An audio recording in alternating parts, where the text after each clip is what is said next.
Bonjour à tous et merci de m'accueillir et de nous accueillir avec Davy, mon mari, parmi vous.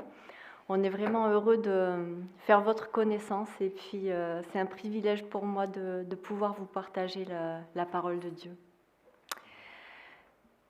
Alors, est-ce que vous aviez remarqué à quel point les informations qu'on possède sur quelqu'un, la connaissance qu'on a de la personne d'une personne, va déterminer de façon très déterminante notre façon de nous comporter avec elle. Par exemple, si vous avez l'information sur une personne, disons qu'un conducteur vous est décrit comme un chauffard, vous allez avoir de grandes réticences à lui confier la vie de votre enfant. Si par exemple vous vous apprêtez à subir une grande opération, une opération qui est majeure pour votre santé, et que vous apprenez que le chirurgien n'est pas digne de confiance, vous allez vous hâter d'essayer de trouver quelqu'un de plus fiable, et vous allez vite taper sur Internet pour rechercher des meilleures références. Et alors les sources d'informations qu'on peut avoir, aujourd'hui elles sont diverses et variées. On peut avoir les réseaux sociaux, le bouche à oreille. Ça peut être fiable comme beaucoup moins. Mais concernant la personne de Christ, qu'est-ce que nous on sait? Comment est-ce qu'on connaît Christ? Est-ce qu'on a l'image du bébé dans son petit berceau, dans la crèche? Est-ce qu'on voit le chevelu plus adulte, avec les sandales et la tunique, le sage, celui qui est calme, qui tend l'autre joue? Comment est-ce que nous, on perçoit Christ? On va dire non, nous, on en sait un peu plus quand même. Ces représentations-là, nous, on ne les a pas vraiment. On est chrétien, on a la Bible, ok. Mais est-ce qu'on est toujours aussi au clair que ça? Est-ce que notre vision de Christ, elle est aussi nette? Est-ce que notre connaissance de lui, elle est aussi profonde qu'on le croit? Ça, c'est une question vraiment intéressante à se poser. Alors, pour essayer de voir si on est vraiment au clair avec tout ça, moi, je vous propose de rejoindre Paul dans ce qu'il nous écrit dans la lettre aux Colossiens. Et donc, c'est le texte qui suit votre étude suivie. C'est le texte de Colossiens 1, des versets 15 à 23. Et je vais le lire dans la version du Semeur. Oui?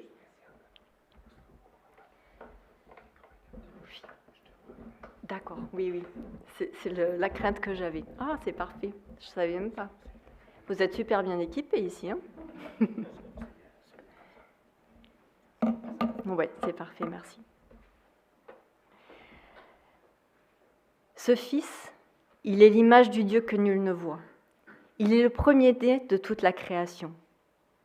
Car c'est en lui qu'ont été créées toutes choses, dans les cieux comme sur la terre, les visibles, les invisibles, les trônes et les seigneuries, les autorités et les puissances. C'est par lui et pour lui que Dieu a tout créé. Il est lui-même avant toute chose et tout subsiste en lui.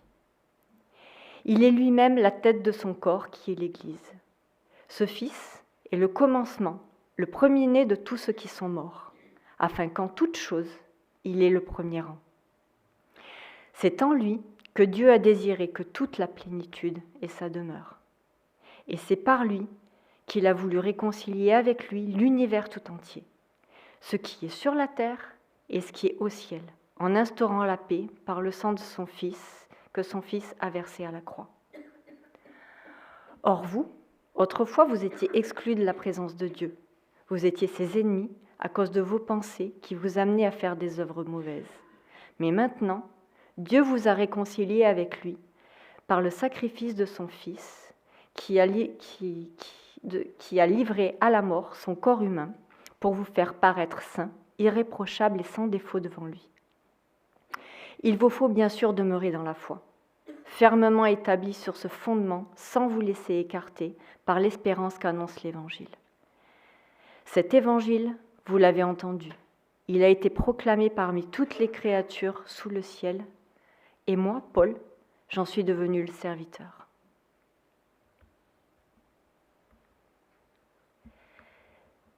Avec ce texte, Paul, il nous remet un petit peu les choses en place. Il nous donne beaucoup d'informations concernant non seulement Christ, sa personne, mais aussi nous-mêmes, notre situation et celle de la création. Et il nous explique aussi quel est notre privilège et notre responsabilité. C'est dans l'autre sens, pardon. Voilà. Je ne vais pas dans le bon sens, c'est ça? Voilà. Excusez-moi.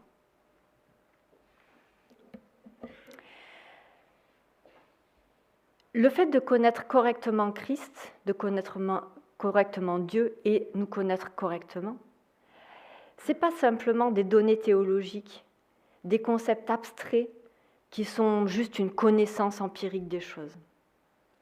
En fait, cette connaissance-là, elle a un enjeu déterminant pour notre vie spirituelle, notre vie physique, notre vie tout court. Parce qu'en fait,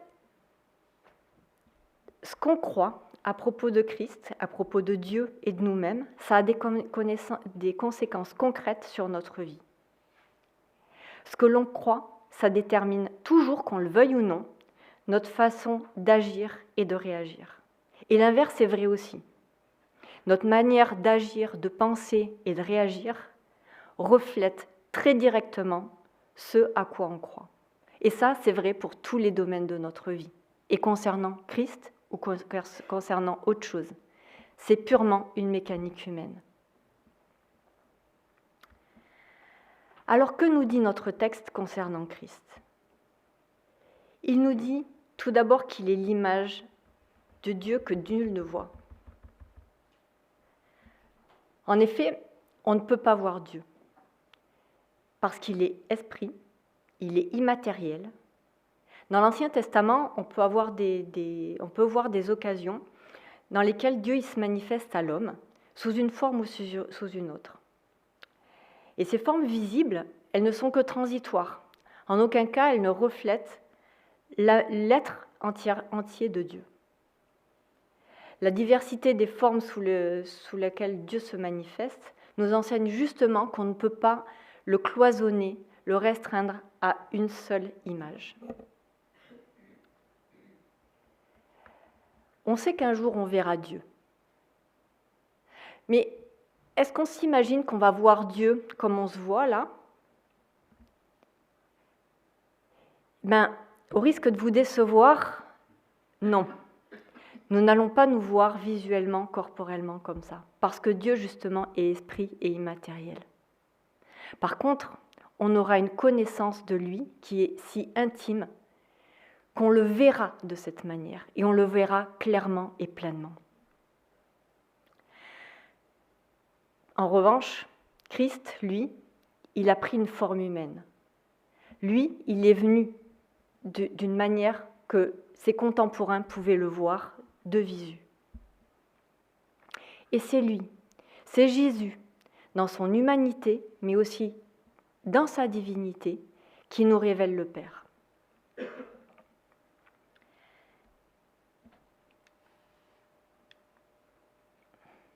crois que je m'y prends mal.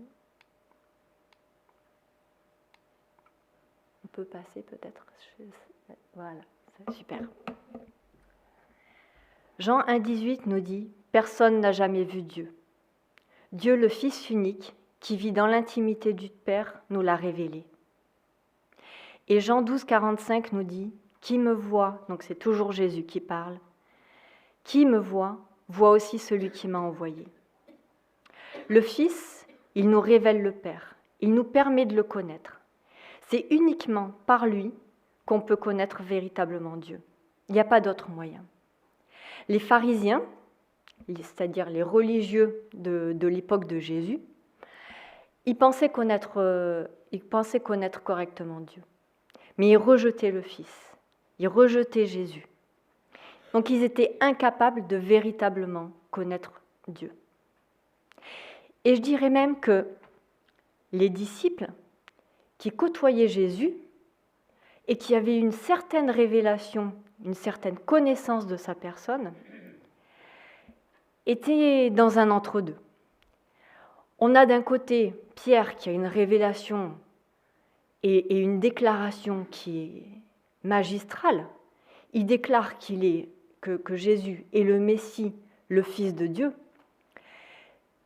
Et à contre-courant de ça, on voit que ce n'est pas si clair.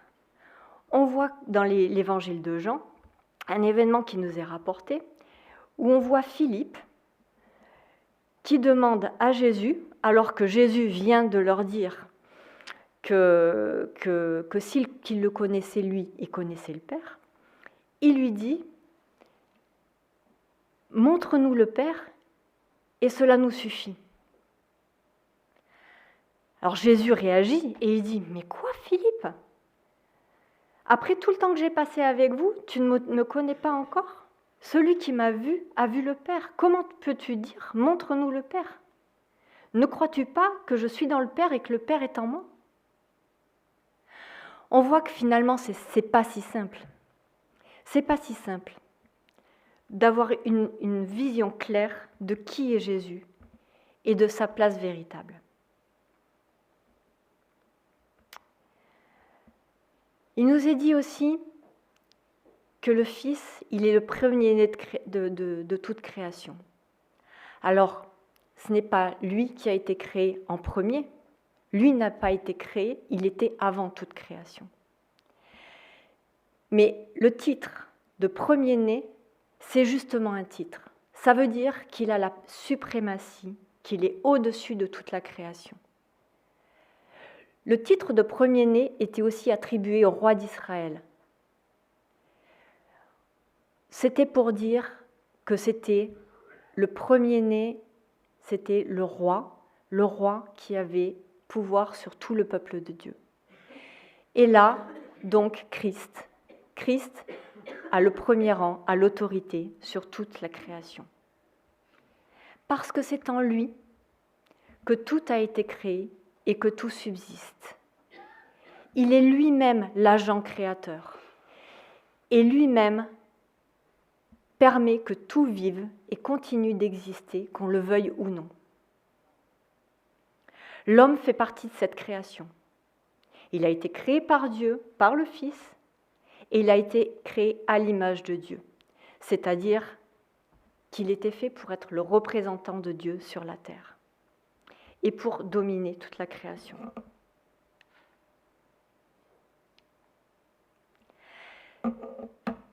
Genèse 1,26 nous dit « Puis Dieu dit, faisons les hommes de sorte qu'ils soient à notre image, qu'ils nous ressemblent, qu'ils dominent sur les poissons de la mer, sur les oiseaux du ciel, sur les bestiaux, sur toute la terre et sur tous les reptiles et les insectes. »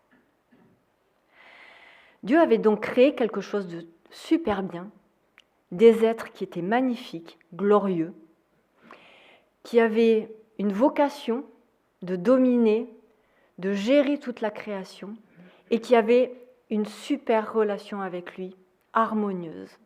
Tout allait bien. Sauf qu'il y a une faille justement dans cette relation. Une faille immiscée par le diable, par l'ennemi. Et quelle a été sa stratégie ? Sa stratégie, c'est venir justement faire douter Adam et Ève de la personne de Dieu. Il est venu jouer sur un flou, une connaissance pas si intime, pas si parfaite, et il est venu insinuer que Dieu était un égoïste, un tyran, qui privait ses créatures de ce qui était bon, excellent, le meilleur, le fruit de la connaissance du bien et du mal. Mais quelle ignominie, quel Dieu serait assez égoïste pour priver ses créatures? S'il aimait vraiment ses créatures, il leur permettrait d'avoir accès à ça.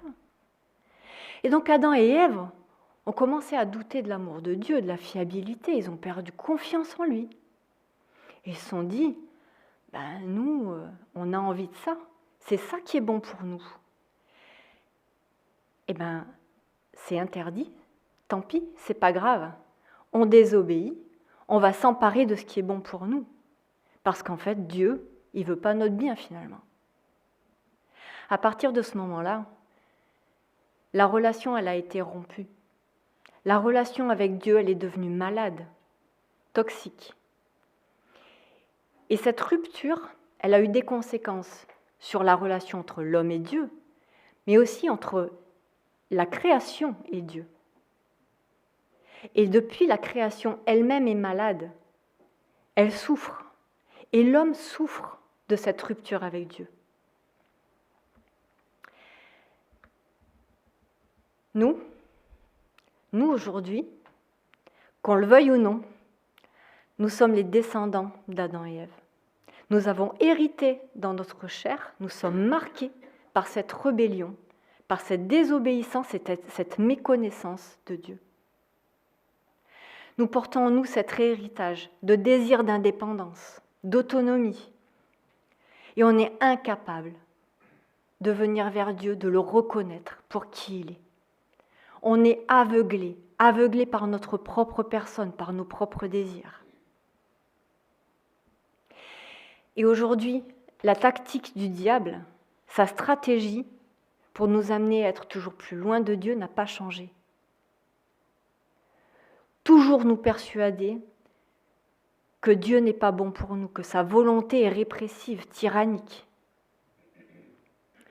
que sa loi, c'est juste un enfermement.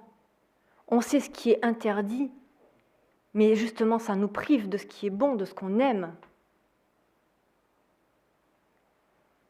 Donc, mensonge qui nous amène à une méconnaissance de Dieu. Et par cette désobéissance, cette méconnaissance, cette rébellion, nous sommes ennemis de Dieu. Par nos désirs, nos pensées, notre façon de nous concevoir, de concevoir Dieu, de concevoir l'univers, de concevoir la manière de vivre, tous les domaines sont marqués et sont à l'opposé même de ce que Dieu veut. Mais Dieu, il ne se satisfait pas de cette situation. Il aime profondément ses créatures. Il nous aime profondément. Et il aime profondément ce qu'il a créé, ce qui était bon. Et il ne peut pas dire, voilà, ils sont rebelles, je les laisse là où ils sont. Non.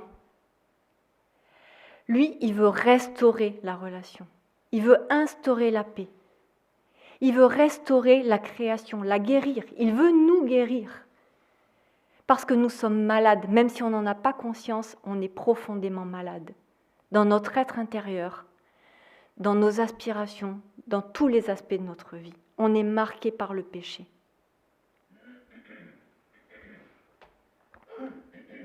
Alors c'est lui par amour qui fait le premier pas. C'est lui qui décide du coup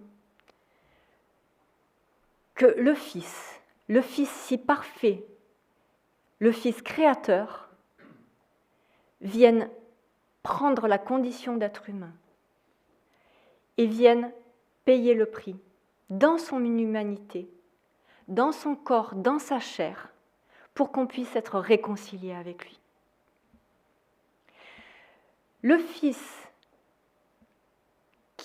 en qui habite toute la plénitude de Dieu, vient pour nous sauver. Est-ce qu'on est conscient de ça ? Est-ce qu'on est conscient quand on lit les évangiles, quand on voit la manière d'agir de Jésus, sa manière de réagir ? Est-ce qu'on est conscient que c'est le reflet même du caractère de Dieu ? Que c'est exactement comme ça que Dieu agit et réagit ?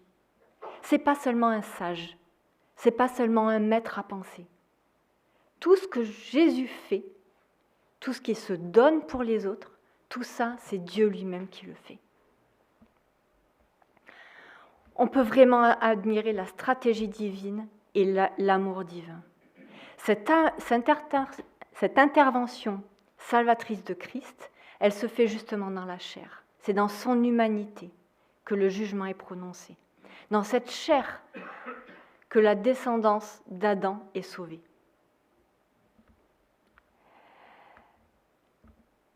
Mais comment est-ce que Jésus a réussi cet exploit? Oui, il est parfaitement Dieu. Et on va dire, oui, c'est pour ça. Mais il n'y a pas que ça. La relation, justement, que Jésus avait avec le Père, elle est pleinement parfaite. Ils ont une connaissance intime l'un de l'autre. Une connaissance si intime que la confiance est parfaite. Et que ça va permettre à Jésus de traverser toutes les épreuves et toutes les tentations qu'il va avoir sur la terre pendant sa mission. On peut retenir l'épisode du désert pendant les 40 jours de tentation, mais aussi le combat qu'il a vécu à Gethsémani, où il était tenté de ne pas aller jusqu'au bout. Mais sa confiance dans le Père, dans sa bonté et dans le fait qu'il allait le restaurer dans sa position divine, lui a permis d'aller jusqu'au bout. Et on voit là le contraste entre Adam et Ève qui doutent de la bonté du Père et Jésus qui a une pleine confiance, une pleine connaissance de Dieu. On voit le contraste. Et nous, comment est-ce qu'on se positionne? Est-ce qu'on est plus dans une relation à Dieu qui ressemble à celle d'Adam et Ève? Ou est-ce qu'on comprend la relation entre Jésus et le Père et on recherche à être dans cette intimité?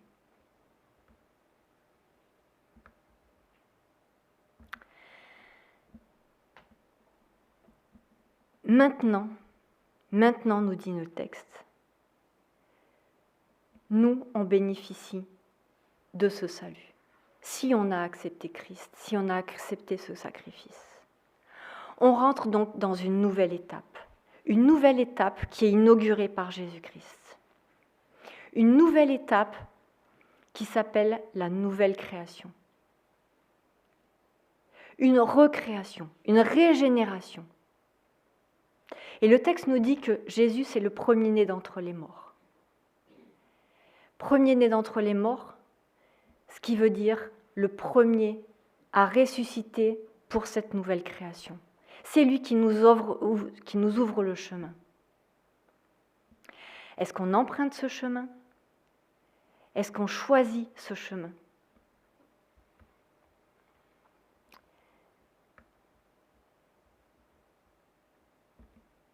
Si on l'a choisi, nous ne sommes plus ennemis de Dieu. La relation est rétablie. Et lors du jugement dernier, on va pouvoir paraître devant lui, laver et purifier de nos péchés sans reproche. Si nous avons accepté ce sacrifice, on peut dès aujourd'hui, et on est dès aujourd'hui, intégré dans le corps de Christ qui est l'Église. Et on retrouvera progressivement notre place, nous serons restaurés dans notre être intérieur, et ça a commencé dès aujourd'hui, et aussi dans notre vocation.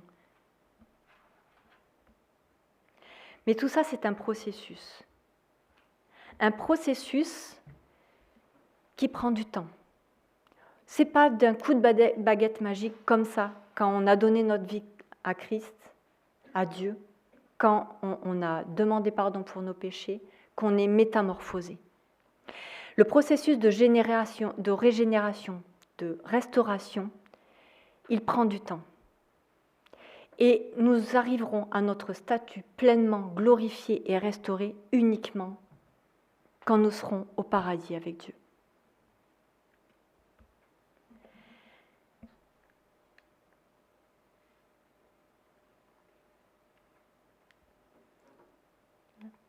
Chapitre 8.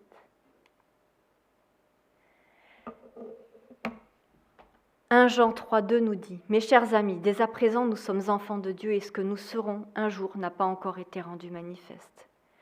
Nous savons que lorsque Christ paraîtra, nous serons semblables à lui, car nous le verrons tel qu'il est. Tous ceux qui fondent sur Christ une telle espérance se rendent eux-mêmes purs, tout comme Christ est pur. » Et 1 Corinthiens 13, 12 nous dit « Aujourd'hui, certes, nous ne voyons que d'une manière indirecte, comme dans un miroir. Alors nous verrons directement, dans le temps présent. Je connais d'une manière partielle, mais alors je connaîtrai Dieu. Je connaîtrai comme Dieu me connaît. » Nous sommes donc privilégiés. Nous sommes privilégiés parce que nous bénéficions de ce sacrifice qui nous permet d'être restaurés dans notre relation avec Dieu et d'être restaurés dans notre vocation et dans notre être intérieur.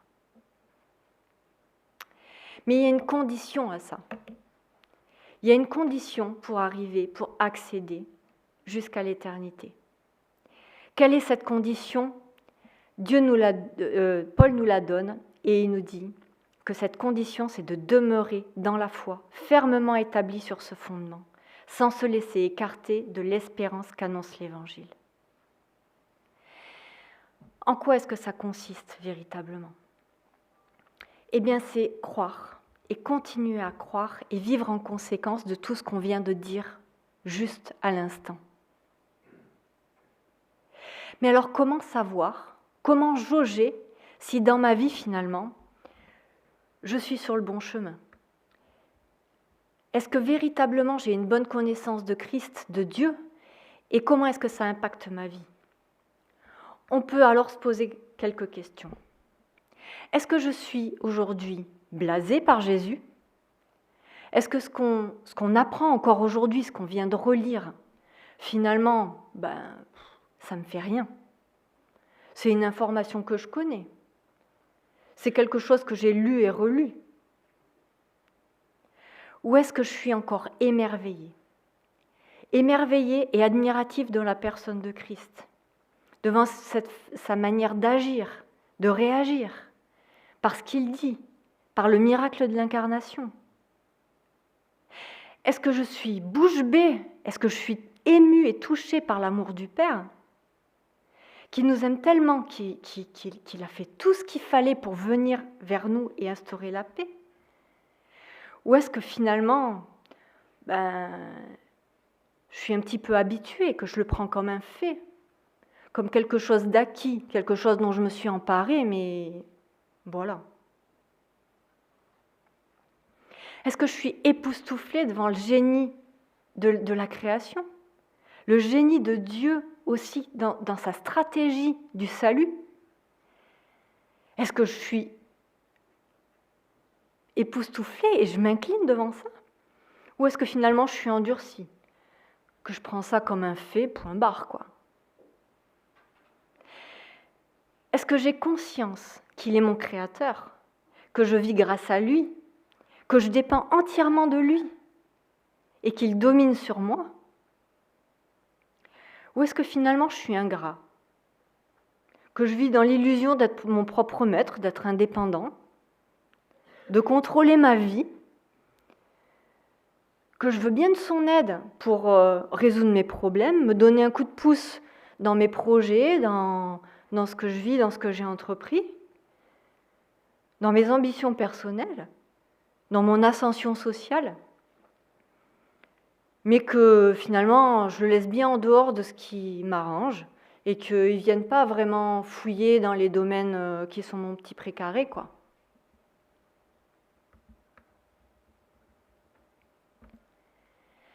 Est-ce que j'ai vraiment envie de le connaître plus intimement, ou est-ce que cette connaissance initiale de Dieu, elle me suffit ? Et puis, je vis ma vie. Est-ce que j'ai vraiment envie, est-ce que je l'aime au point d'avoir envie de le connaître ? Quand on aime quelqu'un, quand on rencontre son conjoint, qu'on est amoureux de quelqu'un, on a envie de passer du temps avec lui. On a envie d'en savoir plus, toujours plus sur son caractère, sur sa façon d'agir. On a envie d'être le plus proche de lui possible. Est-ce que c'est ce qu'on vit avec Jésus ? Est-ce que c'est ce qu'on vit avec Dieu ? Ou est-ce que finalement, voilà, ce qu'on connaît, c'est suffisant et puis voilà. Ou est-ce qu'on va chercher à passer du temps à lire sa Bible pour connaître tout ce qui nous est décrit du caractère de Dieu ? Est-ce qu'on passe du temps avec lui dans la prière pour lui dire nos peines, nos aspirations, pour lui remettre tout ce qu'on vit, pour lui dire notre amour, notre reconnaissance, pour être en dialogue avec lui, mais aussi pour l'écouter, pour recevoir de lui ce qu'il veut nous dire, l'amour qu'il veut nous donner, mais aussi les instructions qui sont bonnes. Quelle est notre relation aujourd'hui avec lui? Est-ce qu'on le voit comme un Dieu en qui on peut avoir confiance et on a envie de lui obéir parce qu'on sait que ses commandements, ils ne sont pas tyranniques, ils ne sont pas répressifs, mais ils sont bons pour nous, qu'on ait l'impression que ce soit le cas ou pas? Est-ce qu'on lui fait complètement confiance, aveuglément, même si on ne comprend pas ce qui se passe en nous et dans notre vie? Ou est-ce qu'au contraire, on se tient à l'écart et on gère nous-mêmes? La vie éternelle, comment est-ce qu'on la conçoit? Jean 17,3 nous dit que la vie éternelle, elle consiste à te connaître, toi, le Dieu unique et véritable, et celui que tu as envoyé, Jésus-Christ. C'est ça la vie éternelle. Est-ce que c'est à ça qu'on aspire? Est-ce qu'on a envie de vivre ça? Est-ce que c'est ça notre espérance? Est-ce qu'on se dit « Oh là là, j'ai hâte d'être encore plus proche de lui, de le connaître vraiment ». Quelle image on a de la suite, de l'au-delà? Est-ce que notre espérance, c'est vraiment d'être dans cette relation intime, d'être restauré dans notre intégralité, dans notre personne et dans notre vocation, de régner avec Christ sur cette nouvelle création? Est-ce qu'on a hâte de vivre ça? Ou est-ce que finalement, l'important, c'est ma vie aujourd'hui, ma vie dans le présent, ma petite vie aujourd'hui, le fait de souffrir le moins possible, et puis si Dieu il peut m'aider, tant mieux. Et est-ce que je suis active dans ce processus de régénération? Est-ce que je coopère avec Dieu, avec le Saint-Esprit, ou est-ce que je suis passif? Est-ce que je suis passif et j'attends qu'il fasse tout? Qu'il fasse son œuvre en moi et que moi, j'ai aucun effort à donner? Que je sois là, que je vivote. Nous sommes privilégiés, mes amis. Un grand, grand privilège. Mais ce privilège, il est aussi corrélé à une responsabilité. Est-ce qu'on l'accepte? Est-ce qu'on l'accepte? Parce que Dieu, il nous la confie parce qu'on est digne de la vivre. Il nous estime dignes de la vivre. Nous ne sommes pas des pantins. Il veut qu'on vive ça avec lui. Alors si à ces questions, si avec ces questions on se rend compte que finalement on est en décalage, que finalement ce n'est pas vraiment cette réalité qu'on vit, il est toujours temps de revenir à Dieu. Dieu, il nous aime, il nous accueille. Il veut nous aider à corriger. Il veut nous aider à prendre la bonne direction. Et si on voit qu'on est dans la bonne direction, redoublons d'efforts, réjouissons-nous et cherchons à aller toujours plus loin.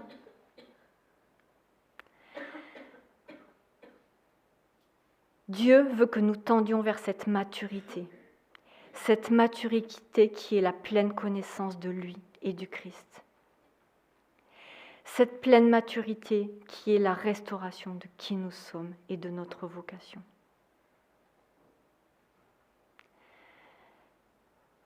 Son projet est magnifique pour nous. J'espère qu'on en a conscience. Et je voudrais nous encourager avec Paul à vivre cette réalité et à nous y investir pleinement. Je vais finir par prier.